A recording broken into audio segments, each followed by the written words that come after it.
Wow, we have a packed house tonight. Thank you all for being here. My name is Addison Martin, and I am the Graduate Student Coordinator for the LAAP Speaker Series. This is where we like to bring in remarkable people throughout the professions of landscape architecture and environmental planning. So our program flow is we'll have our wonderful speaker who's visiting with us today go through her lecture. She'll impart her wisdom upon us, and then we'll have a brief Q&A before we go upstairs for a social with some refreshments. To get some course credit for this, I'm assuming most of you are here for attendance. You'll do that through Slido after the Q&A, and we can go through those details then if you still need help with that. We would also like to acknowledge that as a land-grant institution, the Utah State University campuses and centers reside and operate on the territories of the 8 tribes of Utah. The Logan campus in particular is situated in the Sahivagoi, or the Willow Valley, the ancestral lands of the northwestern band of Shoshone, where they have stewarded the land since the time immemorial and continue to live today. We acknowledge these lands carry the stories of these nations and their struggles for survival and identity. We affirm Indigenous self-governance history, experiences, and resiliency of the people who are still here today. Okay, for the main event. This afternoon, we have the special treat of hearing from Miami-based landscape architect who has meticulously cultivated a diverse portfolio of residential scale gardens. Mariana has developed her expertise in Mexico City, earning a bachelor's degree in Architecture and Urbanism from the Universidad Iberoamericana. She later studied Ephemeral Spaces at UPC in Barcelona, and she holds a master's degree in Landscape Architecture and Regional Planning from the University of Pennsylvania. Do you need this? Beautiful. That's great. From the initial design phase through the construction stage, Rovzar is deeply committed to engaging with a diverse array of collaborators who enrich the creative process. Clients, arborists, nursery owners, gardeners, and contractors all play integral roles in bringing her visionary designs to life. Even more so, their collective efforts are central to the storytelling of each garden's unique narrative. Mariana's work seamlessly blends the landscape with the architecture, merging harmoniously with the surroundings and skillfully revising the existing conditions of the site. At each new project location, she asks, what does this space want to be? Please welcome Mariana Rovzar. Thank you.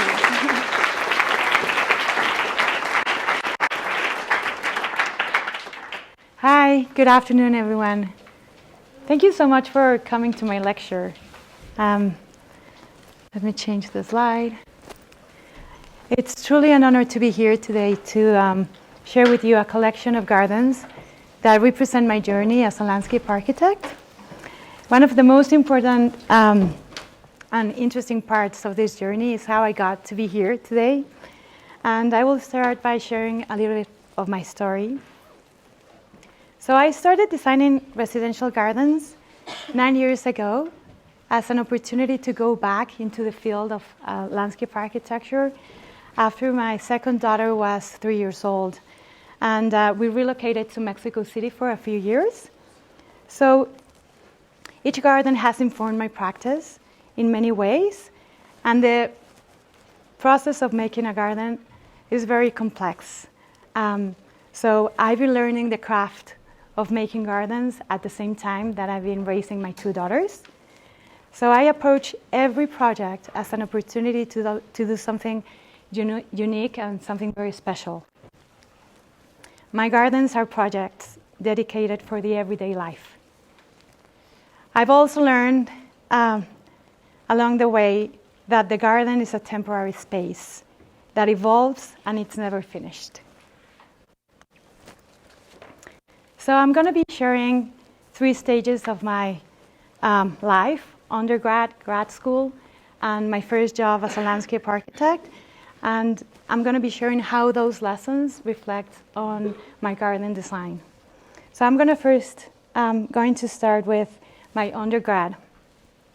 So my first influence of landscape architecture was during undergrad.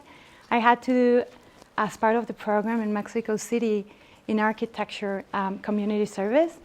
And I applied to be a guide at a museum. And the museum is the house of Luis Barragan. Luis Barragan is the most amazing Mexican architect. And I learned so much by working as a guide. So Luis Barragan won the Pritzker Prize in 1980, and that's the prize that's considered like the Nobel Prize in architecture. And he was considered a poet among architects, and he devoted himself to architecture as a sublime act of poetic imagination.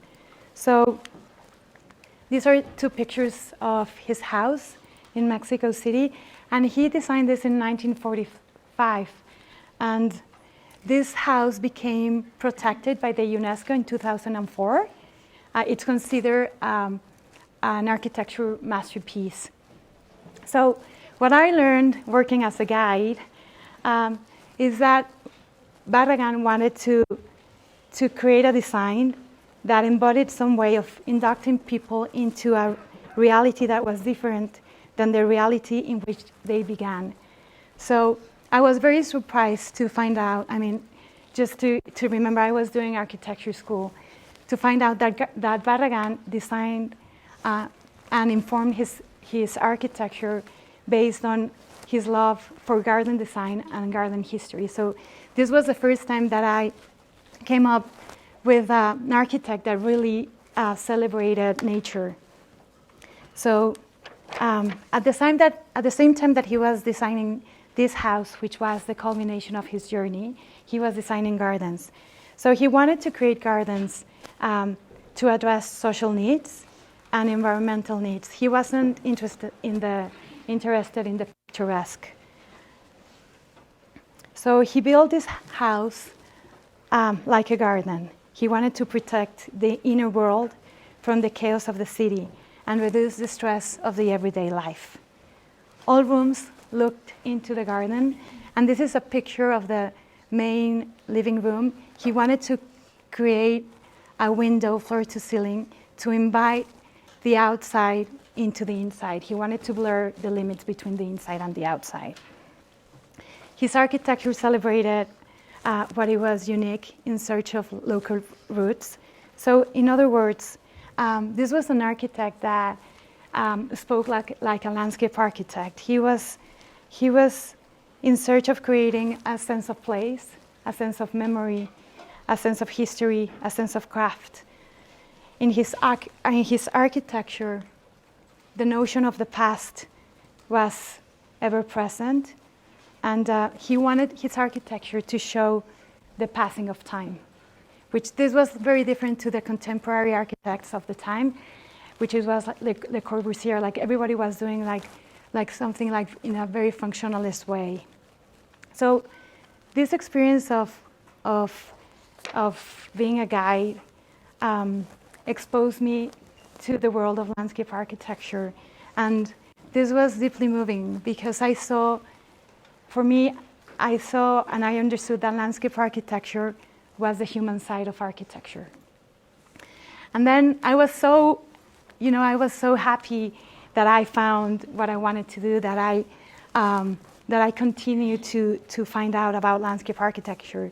So I applied to do an internship with a very famous Mexican landscape architect, Mario Shetland.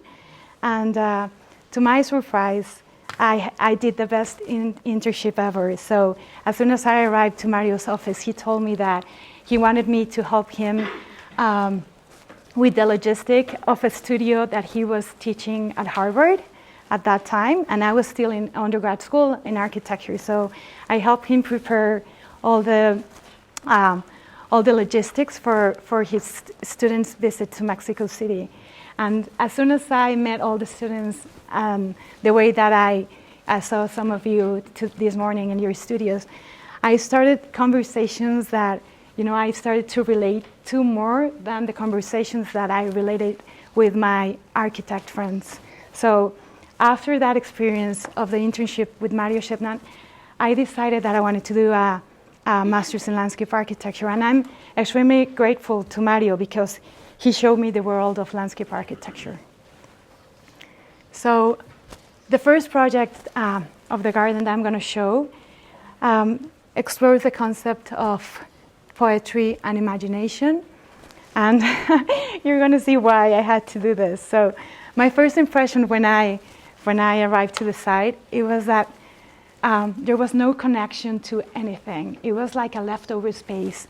But the client, a young entrepreneur and philanthropist, was so excited showing me around. He was like, okay, so in A, he was like, I want you to design like a garden so that as soon as I arrive to my home, I would arrive into like a pathway into nature.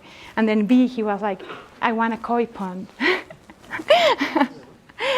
So I was like, okay. So, I mean, as soon as I arrived to the place, I saw that these spaces were in need of creating a poetical expression. And so I thought that I needed to create a physical experience in symphony with nature and an artistic expression. So I'm going to start with A. So what he wanted to do a green wall. So my first thing was to convince the client that that would look too artificial. So instead I designed some planters because I wanted to plant the planting material in different heights. So this is the space that I created. So what I did was returning on the idea of Luis Barragan, of our local roots and identity, and the concept of just like having vines cover the walls. And I chose 3 different types of vines, one evergreen, one jasmine for scent, and another one that flowers, a pink flower, like six months out of a year to have like a surprise pop of color. And then I just planted banana trees, different layers of different type of vegetation that the client really liked. And the pathway then became an experience, and it became what the client was envisioning. He wanted, as soon as he arrived through that door, he wanted to walk into nature to get into his house. So the second space was the koi pond. It was a little bit more challenging. So this was the space for the koi pond. So I needed again to find, like a poetical expression, and I needed to find the perfect form. So I was sketching in my house like different forms, like square, and I grabbed my car and I drove to the site, and it was until I got to the site and I draw the circle in the place, leaving the area around it to be able for me to plant the amount of plants that I needed to create something special. As soon as I draw the circle, like I got my concept. I was like, perfect. So I'm gonna draw a circle. I'm gonna unite the circle. It's like a meaning. It's like unity. So I'm gonna create a space that reflects the sky in the water, and I'm gonna celebrate nature. So this is what it became. So you can see all the detail. Like I placed every plant on the site, and all the detail about. I also designed like the fountain, and the fountain served 2 purposes: recycle the water for the koi pond, and also like it created like a beautiful sound of serenity. And this is a close-up to see, like all the detail in the planting. So I love this quote of Barragan. And actually what I learned through this project is that there's no space too small to create something special. So there are just like so many possibilities. And also what I wanted to do was, like to restore the environment.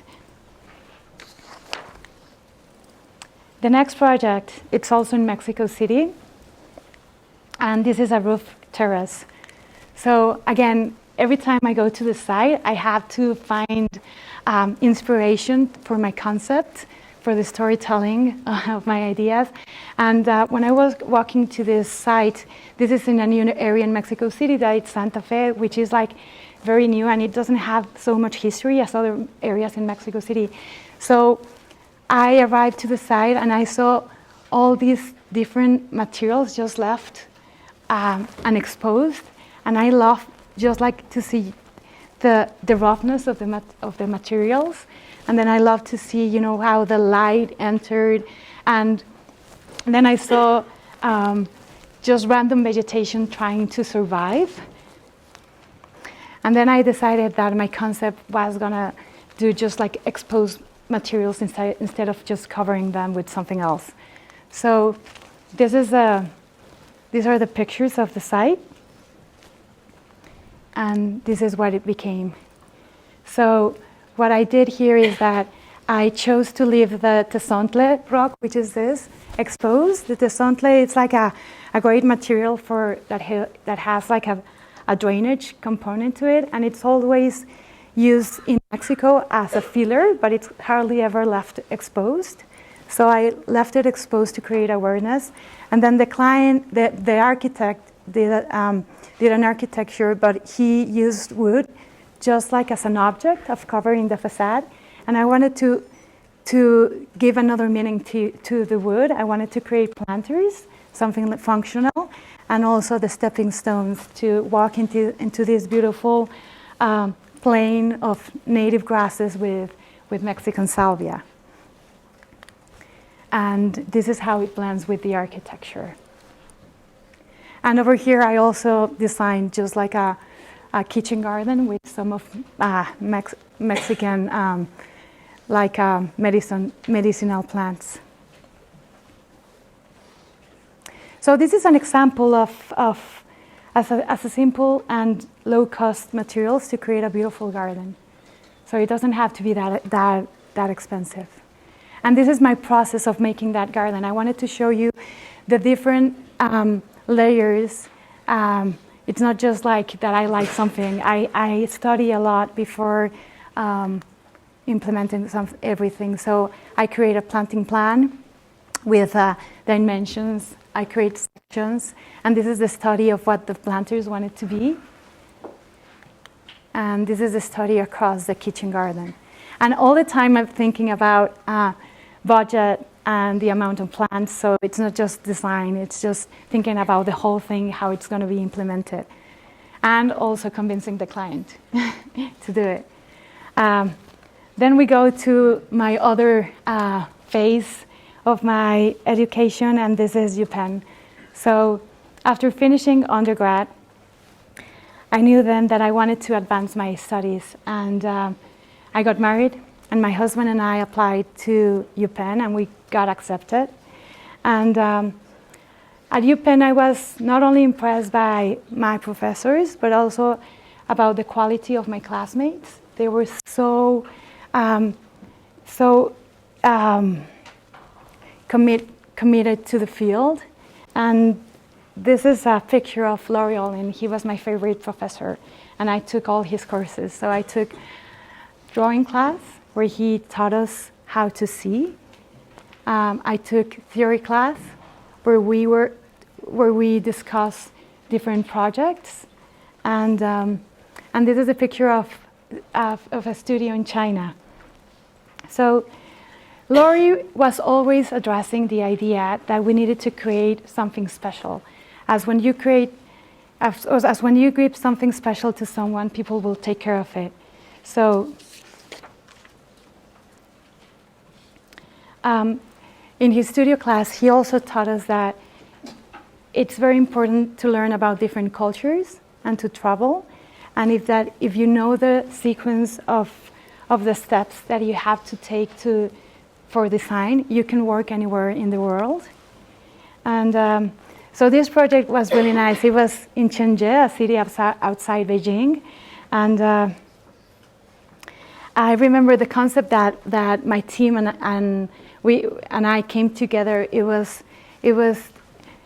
creating a park in a river that it was polluted and no longer used. We created a park, restaurants, and what we wanted it was to push the development down, push the mountains up, and bring life to the river again. So that's me with the pink sweater, and you can tell that we spent all night working. we didn't sleep at all. But it was an amazing experience. And then we came back to Philadelphia and kept working during the semester in this project. And my team and I won ASLA Student Award with Lori as an award advisor. So it was an amazing experience.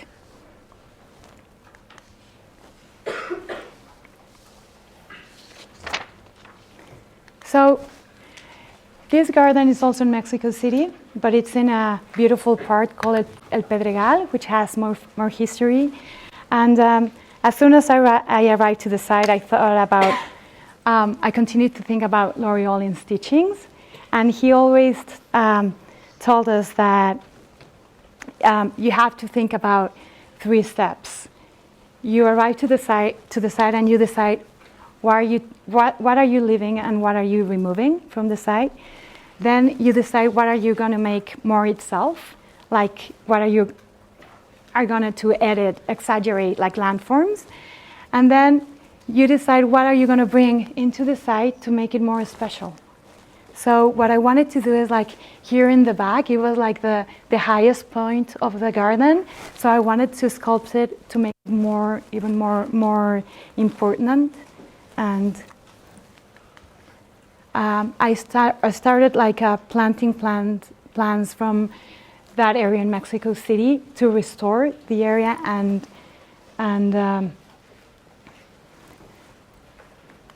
I created 3 different areas in the garden. So I created a fire pit that it was located at the highest point of the property, and it was sheltered with the existing trees. It was a perfect place to have the view towards the garden or the house. The main garden I designed to fill it up with different type of ferns, which that's like kind of like the plant from this area in Mexico City, ferns. And you had the garden had a volcanic rock that I left exposed as a sculptural element, and I just added a little bit more of Mexican salvia to give a little bit of color. And then I designed a kitchen garden on top of the parking lot. And for this, I made the planters using reclaimed train tracks. So now we go to the 3rd stage of my education. So after UPenn, my husband gets a job in Denver. So I apply to work in one of the most amazing landscape firms. And Todd Johnson was the one that interviewed me. And I worked at this design workshop for 2 years. And I learned how to conceptualize all the lessons learned at school. And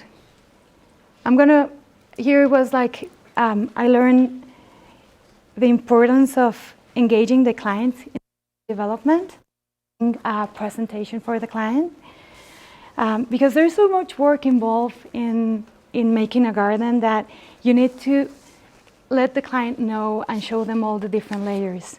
So here's kind of like the outline of a typical client presentation. I would do a mood board, then representative images, then a planting palette.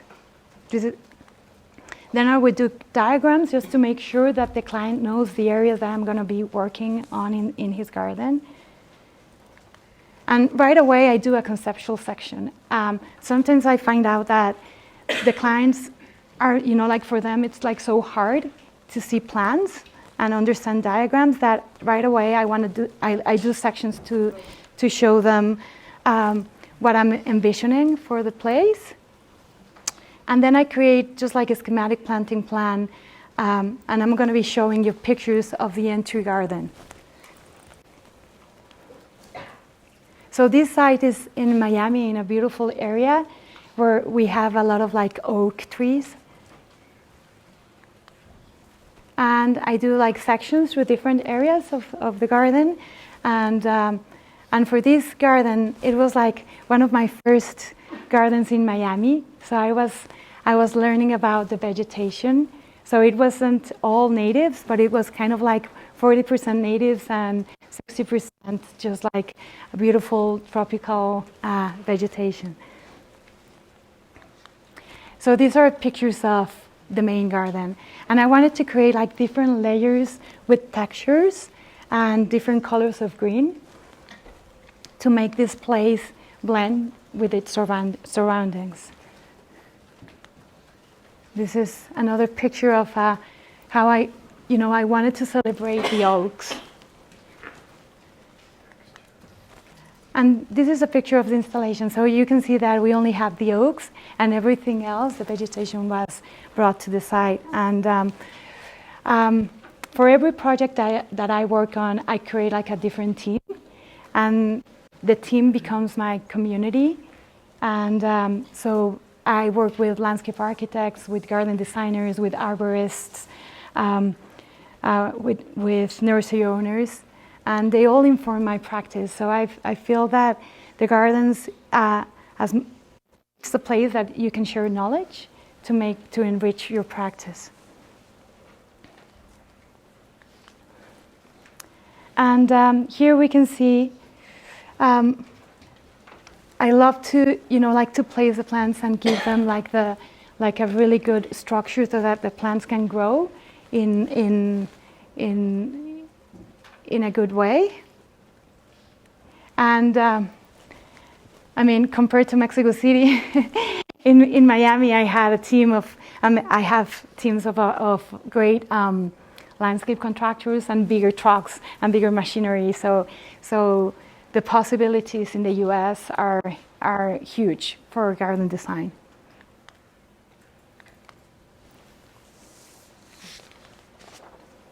So another project in Miami.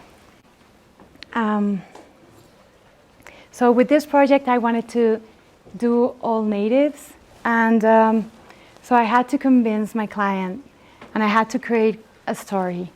And I told him that natives are more elegant and true things that, it's just like they require less maintenance and are more resistant.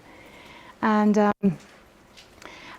what is true is that with native plants, you have more unexpected visitors. So you have more birds, you have more butterflies, and that it just strengthens your connection with nature. So this is the house, and you can see that it's all exposed, and the architecture was beautiful. So I wanted to create an enclosure, and the client asked me to do just like a hedge as the house next door. And I told him that we had to do a hedge, but we had to do a native hedge. So what I did was create this layering of native plants and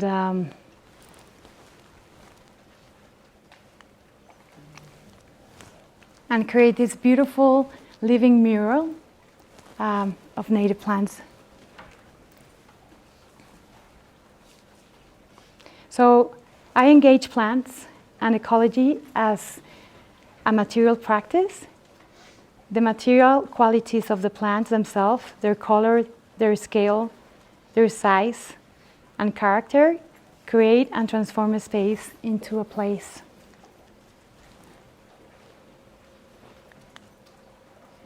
And this is a close-up of my favorite native trees. So we have mulberry, Simpson stopper, and myrtle of the river, and of course monsteras underneath. I don't know if I'm going too fast. Okay, so the last project that I'm going to share with you, it was a fun project. So last May, I was asked to do an art installation garden for the Formula One in Miami. And I accepted under one condition. I didn't want to create like a catalogs garden. I wanted to have this opportunity to create awareness through art. So I accepted. And it was an amazing experience. So I wanted to immerse guests in a lush Floridian landscape by showcasing the natural beauty and the variety of the environment that surrounds Miami. These are some pictures of the different plant material that I selected. So even though it was a Formula One, the client gave me so limited time and limit budget. So I had to work I only had 4 weeks to design, to develop my concept, to select the plants, and to come up with a budget. So I started by visiting my favorite nurseries in Miami, tagging the trees, selecting the plants, and at one of the local nurseries,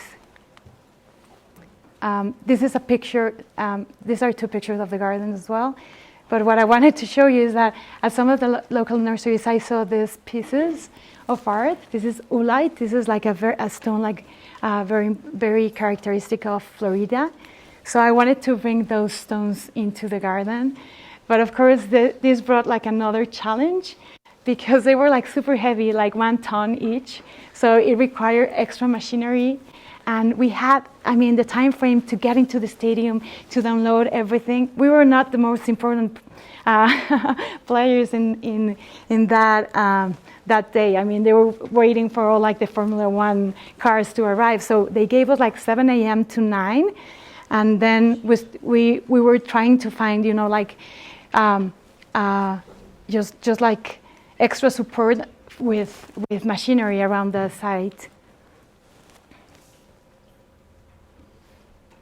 And I was so lucky that I had an amazing landscaping team to work with me in this project. So these are the pictures of us like laying everything around, and that's the team. And the Formula One car was covered until the day of the opening. But there was another challenge in this garden. It was like super hot, and we needed water to irrigate the plants. So those things were, I never did this was my first time doing something with such an constrained amount of time. We only had 3 days to work in the stadium. So in those 3 days, we had to figure out and buy, like machines, like a backpack, so that they can irrigate the plants on site. So it was a very interesting, and of course, the native plants that we selected were just beautiful. And that tree over here is considered the Ferrari of the native trees. So of course, I had to bring it to this exhibition. And here is a picture of the final garden. So I'm just going to tell you some of the plants that I love. So palmetto, fakahachi, the tree of life, which is the lignum vitae, which is the Ferrari of the, and then the oolite pieces that I needed, I needed stones to ground my design.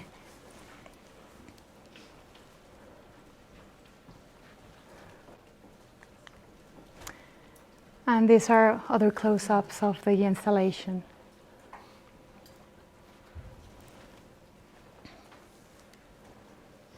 So I'm just going to end up in my lecture with some words that I've been speaking about, so that you can start to think about what that means to you.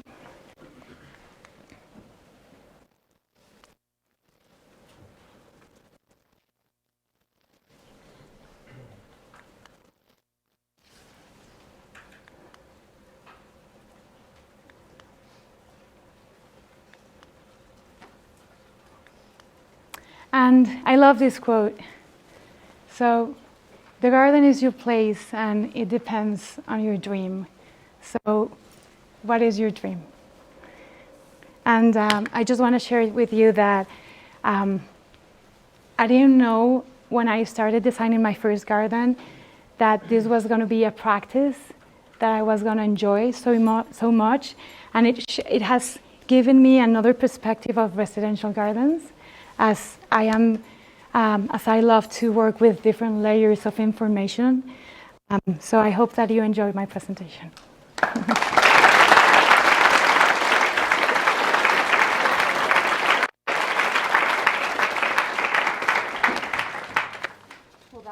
Beautiful. Thank you so much for sharing. We'll do a brief little Q&A, so if anyone has questions. Oh, yes, Carolyn. Just project. This is for the recording. Okay. Am I projecting enough? Okay. So this was so great. You're like the dream landscape architect with all the plants.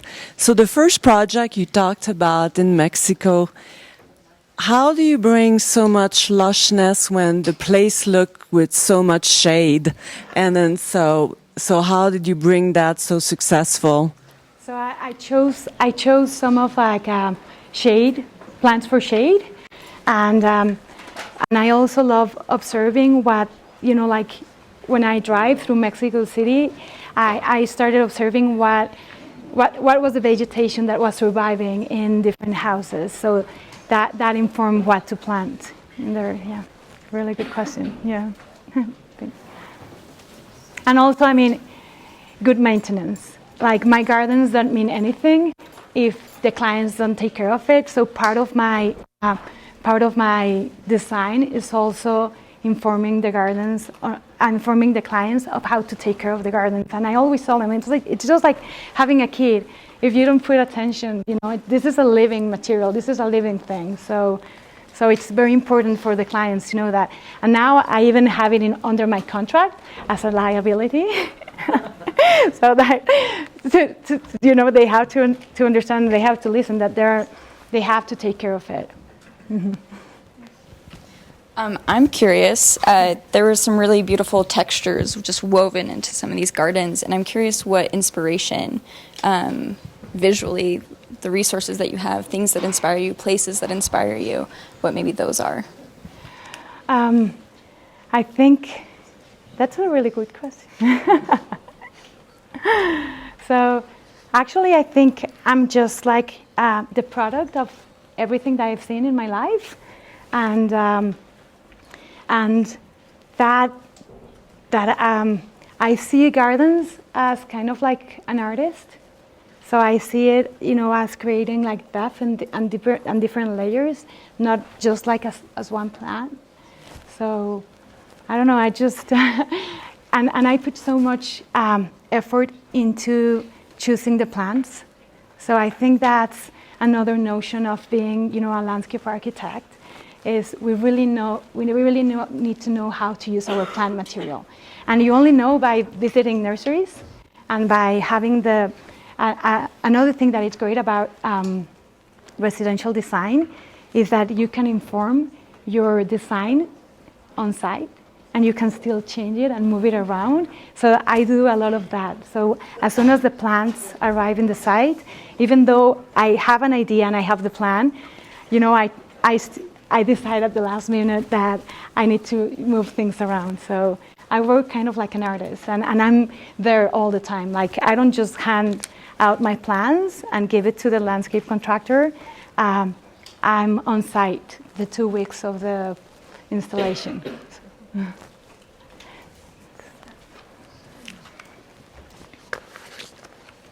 Your cross sections that you showed your client are gorgeous. I'm just wondering where you find your pictures of your plants. Are you finding those online, or are you taking images yourself? And then what programs are you using to make them look cohesive? Well, thank you. That's a really good question. So I actually learned that at Penn. So I take my own pictures of the plants, and I just do it in Photoshop. But L'Oreal was really, he spent a lot of time with us working on the computer, because he was he loves to draw by hand, that he was always making sure that our drawings came alive. Because he said, like, every time that he saw like a presentation of a section or a drawing in the computer, it was just like so without meaning.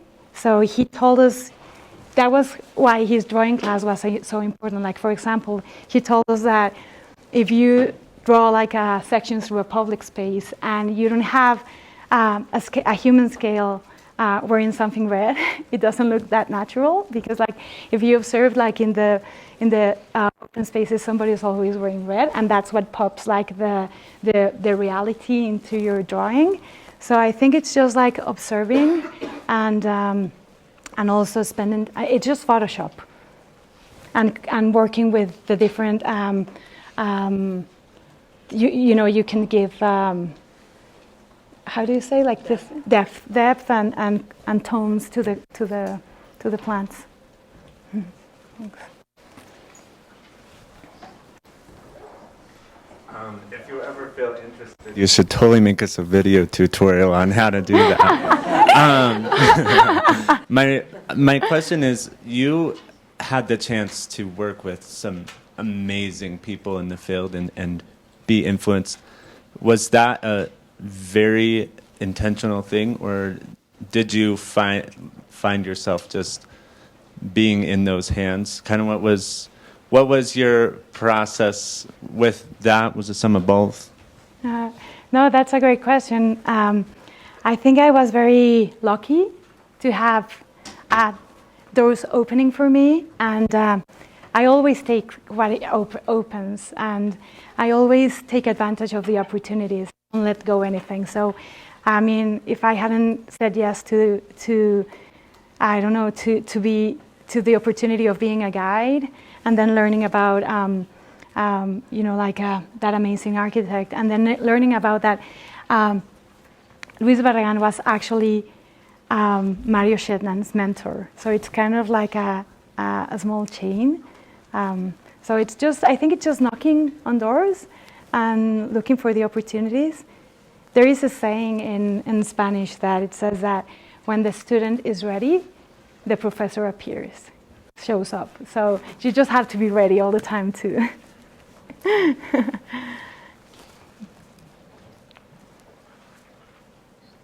And I think I was lucky to be at UPenn at a time that we had all those amazing professors that now are like top of the in the field. Like I had Laurie Olling, I had James Corner, Anita Versbeitia, so many, like amazing professors, as Todd Johnson and everyone here, like devoted to show you what they know. And I think being a student and having professors with so much knowledge is like the best combination, because they are eager for you guys to ask questions and to, because they have all the knowledge that they want to share. So I think you are in the best stage of your life, just being students, and yes. So you had mentioned that along your journey you had kids. So I have kids right now, so definitely feel that. How were you able to be committed to moving across the world, for studying? I mean, not even a job, but for studying. I mean, that's incredible. Well, I had kids until I finished my master's, and until I finished my second master's design workshop. And I moved around because of my husband. But my husband always jokes, because the first move, as soon as we married, it was my idea. I mean, after I met, Mario Shetland work, and after I met all those students, I was like, this is my path, this is my way. I have to go and have a master's degree in the States, because in Mexico, it's still like landscape architecture is such an unknown profession. So I think in architecture, I'm the only one focusing in landscape architecture.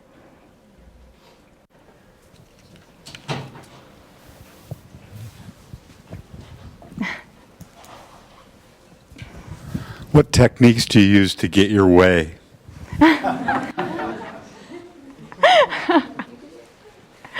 Just hard work. But can you explain a little bit more your question, Todd?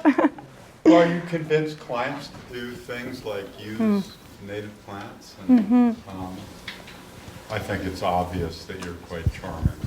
But what other ways do you use to get your way? So I think I spend a lot of time with them, and I don't know. I just believe in what I do. And Do they become your friends? yes, many of them become my friends afterwards. So Beautiful stuff. thank you, thank you. Anyone else? Well, if you think of more questions, just ask when we're upstairs. Perfect. It's a pretty casual place, and she's very approachable. She's very nice. Okay, so if you do need credit for this course or for a course and you haven't signed up yet, Thank you.